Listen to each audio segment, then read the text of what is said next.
Hey gang, I working on a new After Realm cover.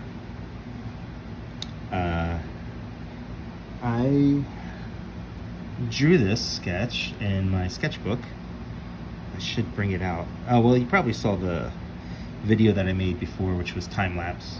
When I penciled this out and then finished it up in ink. So I've scanned it in, and one of the things I wanted to talk to you about was one of my main tools that I use working digitally is the iPad Pro, which is super pricey, but there are payment plans. You can also buy them refurbished, but the payment plans are probably the best way to go because they are expensive, but they're super worth it. I find it runs smoother than my Cintiq, and the only downside to it is it's obviously not as large as a Cintiq. And I can't use shortcuts other than there's like a couple, actually one on the pen here. You can do you can program it to move back or turn into an eraser or something. Other than that, this is 10 times better than anything else I've used. And I use Clip Studio for the most part. I still use Photoshop for minor things I don't know how to do, and I do that on my main computer when I'm kind of putting the finishing touches on the files. But 99% of the work is done here. One of the reasons is it's super portable. Obviously, I can just pick this up and take it wherever I want. As an example, I ate my breakfast this morning. We typically have kind of a long breakfast, maybe an hour, hour and a half. That includes the cooking and then eating, and then we just sit there with coffee and watch the Daily Show or something like that. While we check our emails and social media stuff. But during that short time, probably about maybe 40 minutes, I'd say less than 40 minutes for me actually, I inked this and I finished this much work. Because it's just fast and easy. In fact, I had to kind of slow myself down and spend time on the rubble because I knew I wanted to show you guys something, and I was like, well, if I finish all of the figure work, it's not much to show. So yeah, and I still got some detail stuff to do in the rubble, but as you can see, I spot all my blacks kind of like I didn't do any other layers. I just goes right from here right to there. But I love the Cintiq so much, and I love how portable it is. I can work on the couch, I can take it with me to a park, all that kind of stuff. It is super awesome. I'm actually going to do this cover twice, I think. I'm going to do it digitally here, and then I'm also going to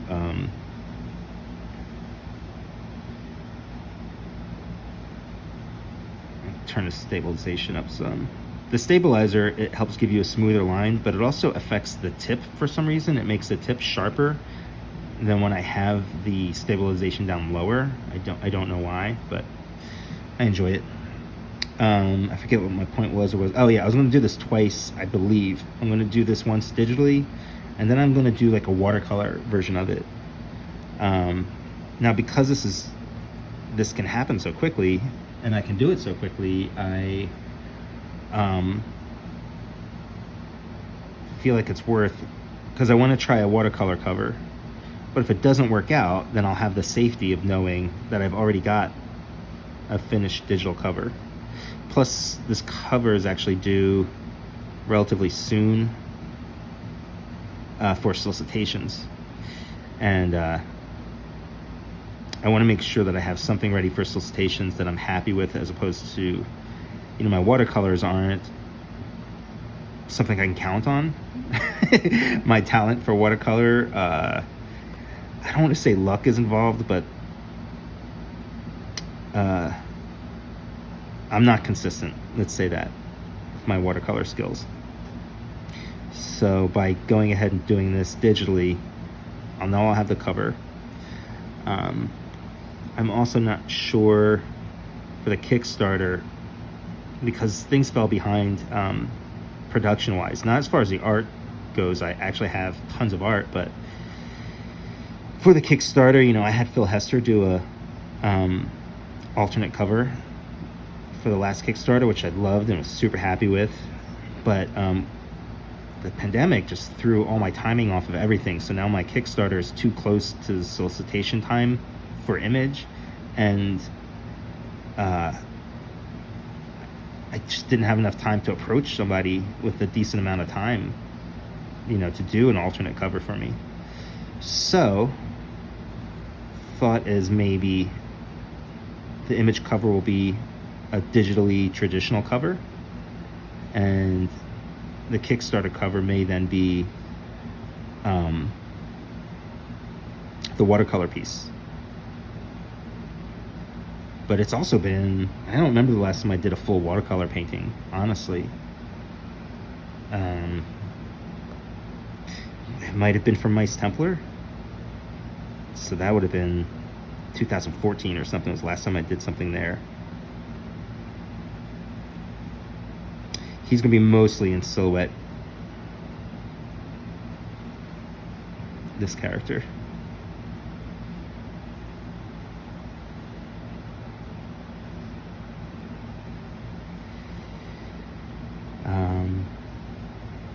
Yeah, so that's the plan. And I'm not sure if I'll be able to record in real time when I do the watercolors, only because I'm not sure how long that will take. It could take me considerably longer than working digitally.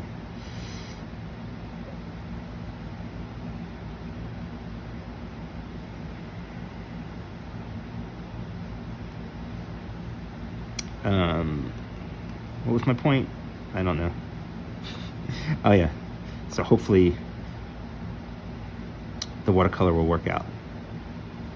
And hopefully somehow I can get my scheduling fixed with the solicitations and the Kickstarter timing. Like, things really fell behind. I mean, I have to plan for the third Kickstarter, even though we've just started fulfilling the second Kickstarter rewards. So it's going to be a little tricky. And then there's all this talk of the post office being slowed down for weird political reasons and stuff. So it's possible that that's still going to be problematic, getting packages out in time to people, especially with a possible election having to fall with the same, with the post office and stuff. I don't know. We'll see what happens. The point is, yeah, it's just a big scheduling mess right now, and I'm trying to figure out my way around it.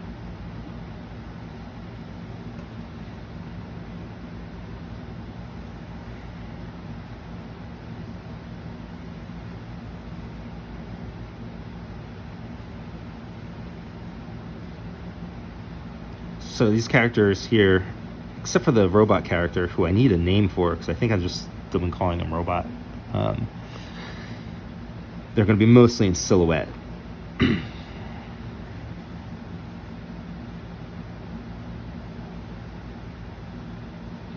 This guy here, his name is Thornbrack, and he's going to be our big bad for a little bit. He's kind of a mysterious character, and we'll learn more about him as time goes on. I don't want to do any real explanations about who he is or all of that right away. We'll discover him as we go along.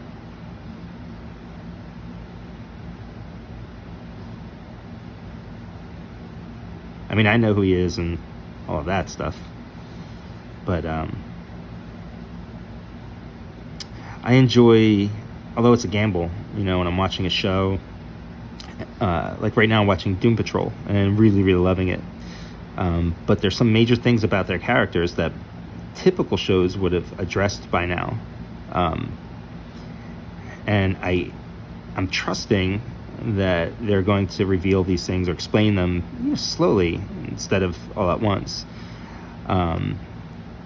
Like their origins or how or why the powers work for specific characters and stuff, You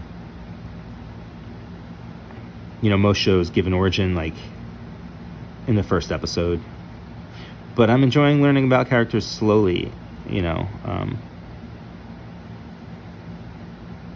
So that's probably what I'm going to do with this guy.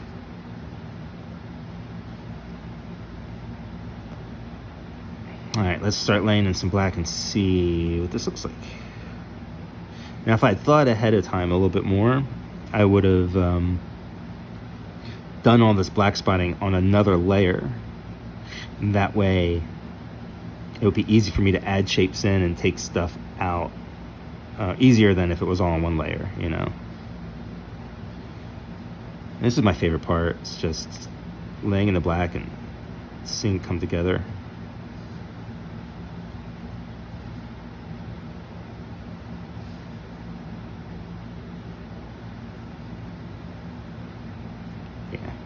So like, if this was on another layer, I'll show you what I mean. Let me add another layer, and now I'll fill in these black areas. Then I can go back and lower the opacity and see what shapes I might want to keep. And I'll actually erase some of this black here.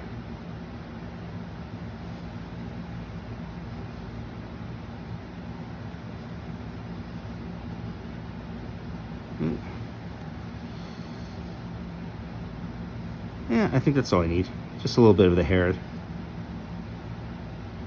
Do a little ear detail. That's it.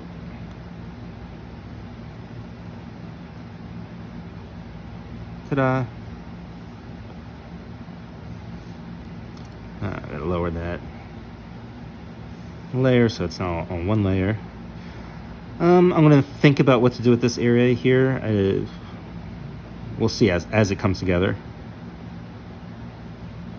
His hand looks kind of weird. I'm not going to sweat it right now. I will go in near the end and kind of find all these little problematic areas to see how I can improve on them. But for now, I just want to move forward. Oh, actually, as I look at this, I think I'm closer to the end than I thought. So I want to have this background that's just going to be white. Maybe some texture in it or something. Or actually... This is a crazy thing. I can't talk about why there would be an American flag in the background here. It's not a political reason or anything like that. It's just a story reason. And I'm not 100% sure if I want to do it or not. Anyway, what I am going to do, create another layer, lower the opacity down to like 60-something%. And I'm going to just do new pencils on top of here. So I wanted to figure out like,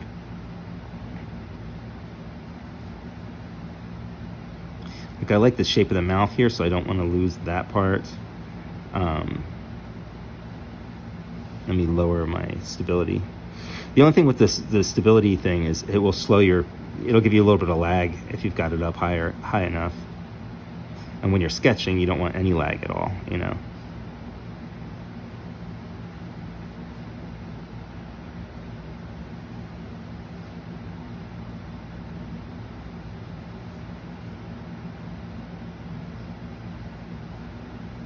Yeah, I'm just spotting my blacks and shapes here just to see.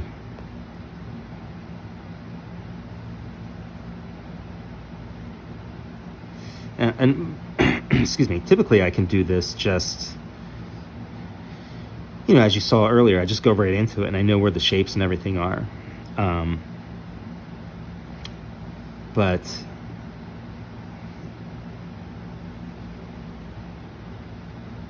I guess as I'm closer to the end here, I just want to be a little more specific. So that's why I'm going to go ahead and create this.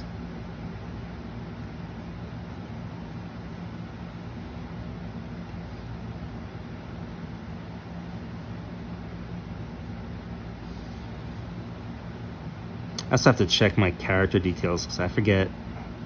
There's minor stuff like I think he's got rivets kind of along his arms here. I don't remember though. And it wouldn't matter, you know, if it's inconsistent or not on this cover. For these little tiny details, I mean, people just don't notice. for the most part. That's just from a lot of experience on powers, where there's times where I thought a detail mattered, and really find out that it just didn't. And nobody picked up on it, both positive and negative, you know.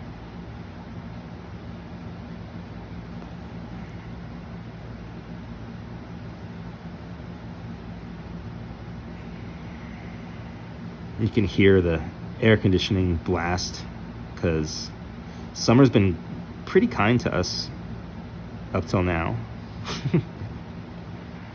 And the tough part is, like, we've got 2 rooms with air conditioning and that's it. And then the rest of the house just gets super freaking hot. I'm thinking I just want to get rid of this shape.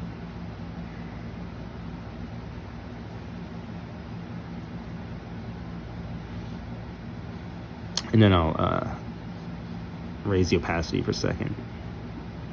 Yeah, I think I want to get rid of that.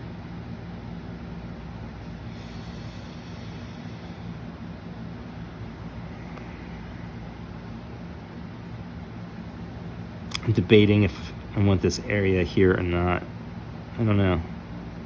Actually, maybe if I just have the line in here a little bit, that'll describe the shape some.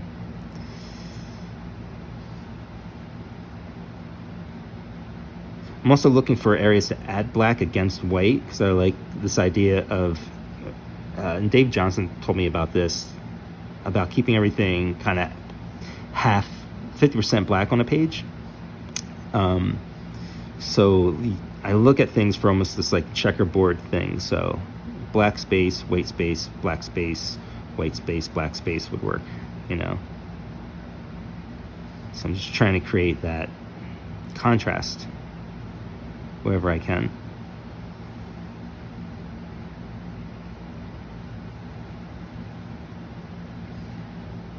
I'm just being really loose and sloppy here, which is fine.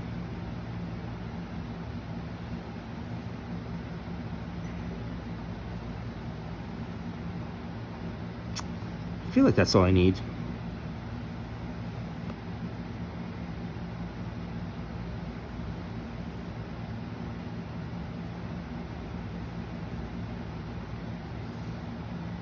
All right. So I'm gonna lower that way down. I'm gonna create another layer.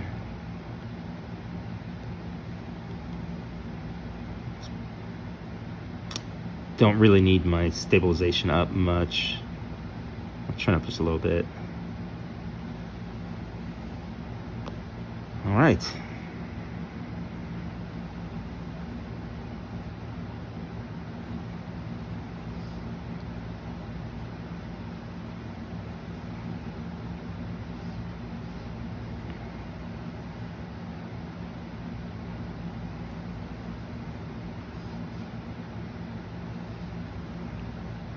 And these, my version of trolls kind of look like dogs. And one of the things that I wanted to do with the After Realm was to just really reach into my childhood. And anything I can remember from my childhood that I felt like brought my mind into a place of imagination is stuff that I wanted to work in here. Which is why it has such a strange sort of variety of everything from Dungeons and Dragons to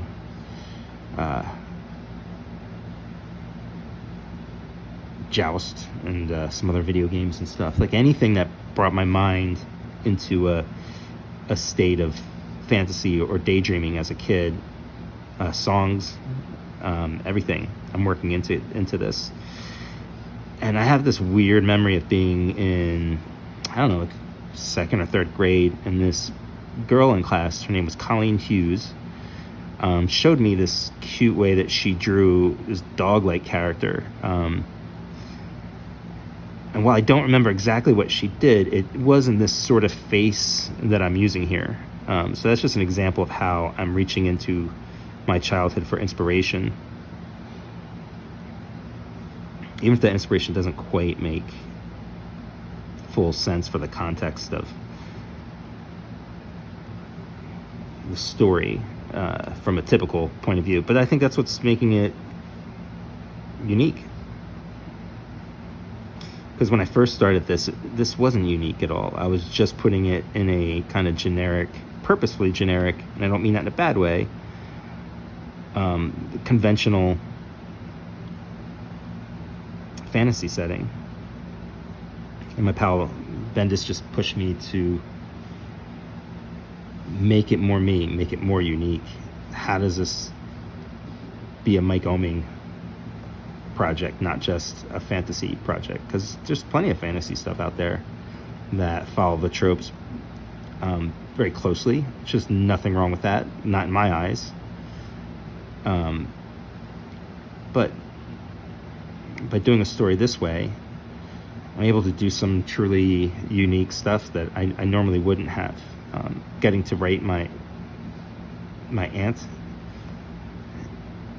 Carol into a story, that was awesome. I wouldn't have done that before. Stuff like that.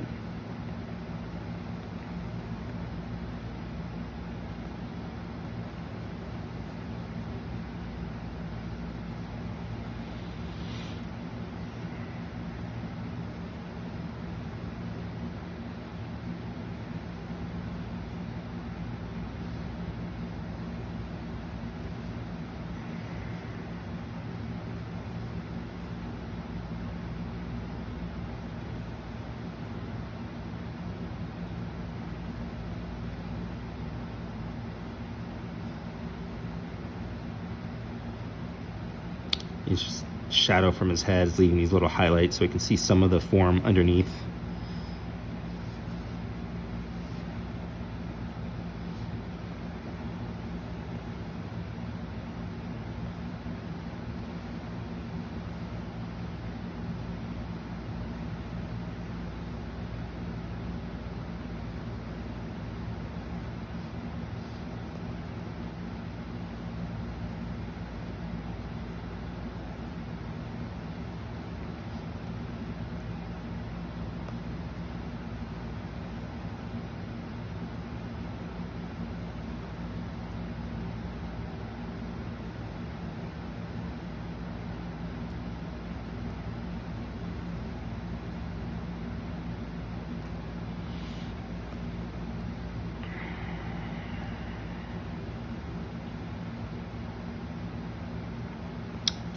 All right, let's do a little bit of, let's do this.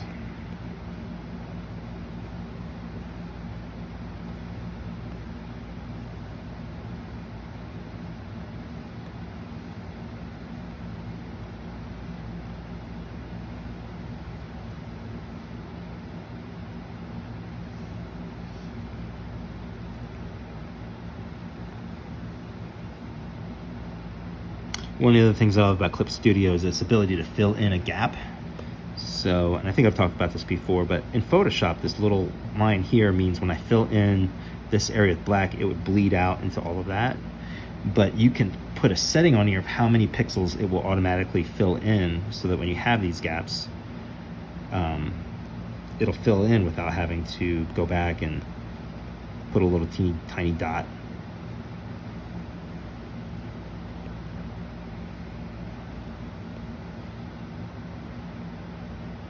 So it doesn't bleed out, you know. This gun should be like kind of beat up and stuff, but I don't like how beat up it looks.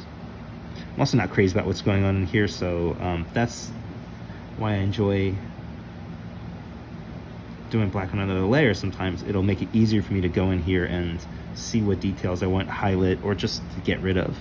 Because there's something about the shadow in the middle of his face coming down here that actually makes it muddy instead of more clear, but I'll figure that out. Don't forget to save every now and then. All right, let's go back into this guy's face.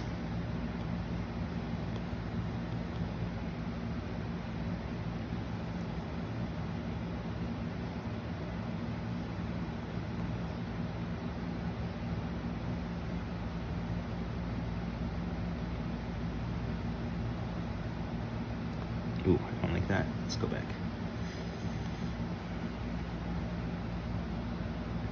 Let's do it like that. There you go. That'll be better.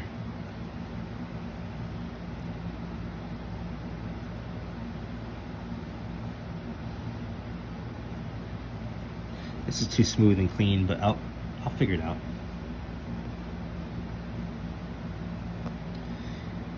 I don't want to totally get rid of this whole shape, so I'm going to leave that there. All right.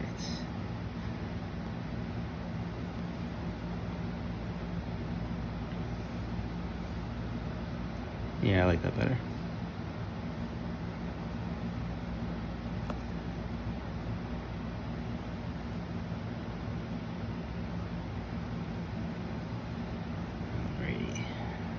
Get in here and clean this up. Lower the opacity.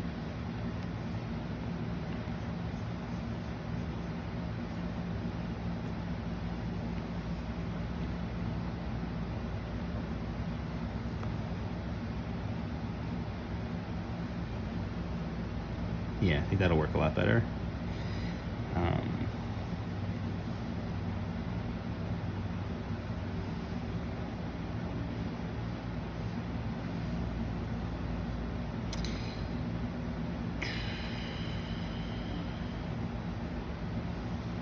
I'm actually going to go down to the ink line and erase this section. Just going to erase those lines and then go back up here to the top. Oh.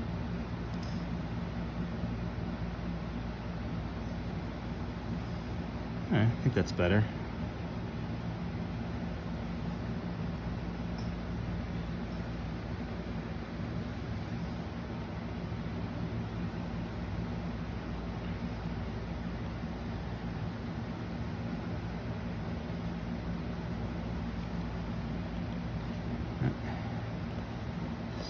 So let's go here.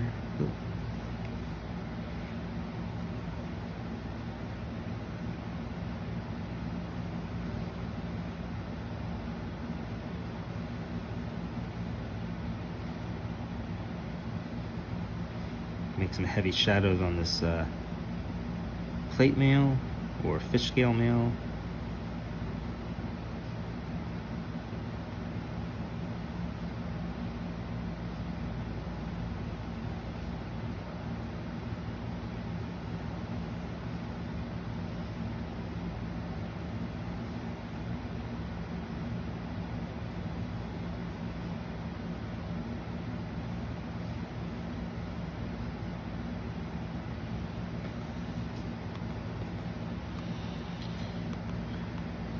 All of this mostly in black over here, so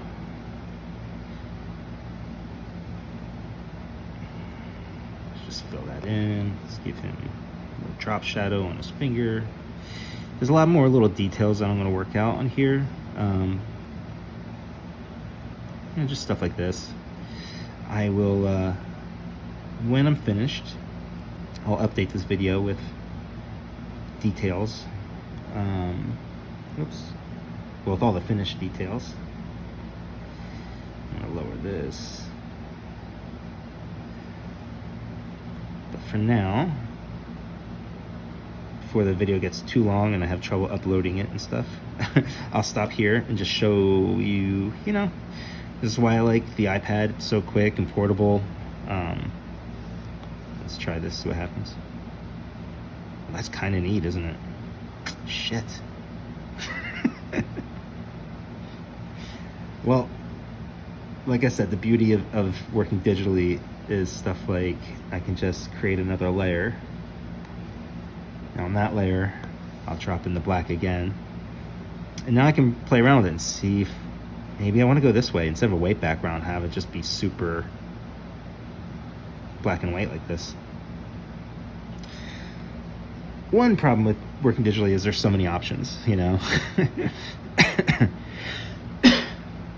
So, hoping you guys enjoy this video. My little tips about working digitally and the After Realm, and I hope you guys are digging it, and I hope you're staying safe and healthy out there, and be kind to each other, and have empathy, all that stuff. It's important right now. All that hippie crap. And that's it. So thank you for all your support and hanging out, and we'll talk soon.